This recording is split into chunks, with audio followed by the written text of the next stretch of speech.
Hi, Mike here with Badonsky Buccaneers, and today on Mike's Tackle Box we're going to be talking about extreme weather conditions in winter months. Now, this time last year I did a video on preparing your boat for extended storage during the winter, but I realized there are also a lot of you like me that may fish quite nearly year-round. So for those of us, there are preparations we can do whenever we are expecting extreme weather conditions like freezing rains, cold temperatures, and those sorts of things to better prepare our vessel and protect it for those conditions, so the next time we get out on the water we don't run into problems or have serious issues. So let's look at a few of those things.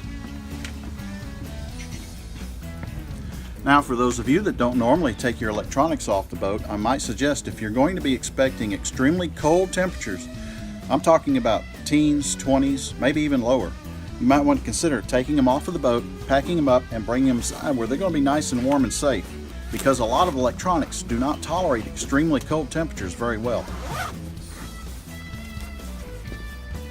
Another thing we might want to do is to check and make sure that both the live well and bilge pumps have been dumped out and are empty of water. You might also want to check the live wells and any bilge pump sumps to make sure there's no water in there. Any water left in the pumps during freezing conditions could cause the housings to become cracked or cause the pumps to malfunction the next time we go out.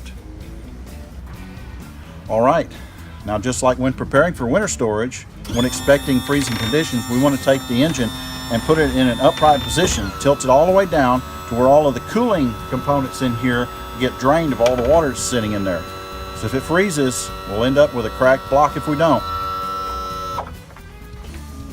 Alright, now that we've got the excess water drained out of the motor, let's go ahead and cover a couple things up in preparation for freezing rain. This not only includes the boat motor, but as well as other components like my power pole, because we don't want any freezing rain to get inside the important components and causing a problem or damage that might affect the performance of the unit.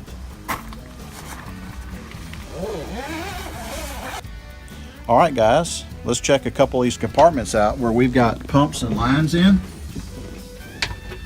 Like this sagging line right here, I can lift this up enough to drain excess water out of to prepare for freezing conditions.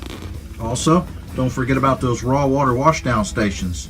On some boats, these have been installed below the water line where freezing conditions can crack the housing on either the filter or the pump, creating a big issue the next time they put their boat in the water. That can be easily corrected by either temporarily turning the pump on to purge excess water out, or you can use low pressure from air compressor to purge water out of that particular item. Alright, one more thing we can do is to go ahead and get the tongue of this trailer jacked all the way up so that all the interior compartments inside this boat are drained out. Everything will go out the drain in the back. We don't have any compartments that have any retaining water in them that could freeze and cause damage. Well, we've done just about everything we need to do to prepare for the freezing conditions, including taking out any tackle and equipment that we don't want to leave in there and exposed. Last thing we'll do is to cover it up with a good quality cover, like this tailor-made. It covers the entire boat and keeps all water and moisture out of it, especially since we took all the time making sure everything was dried out for the freeze.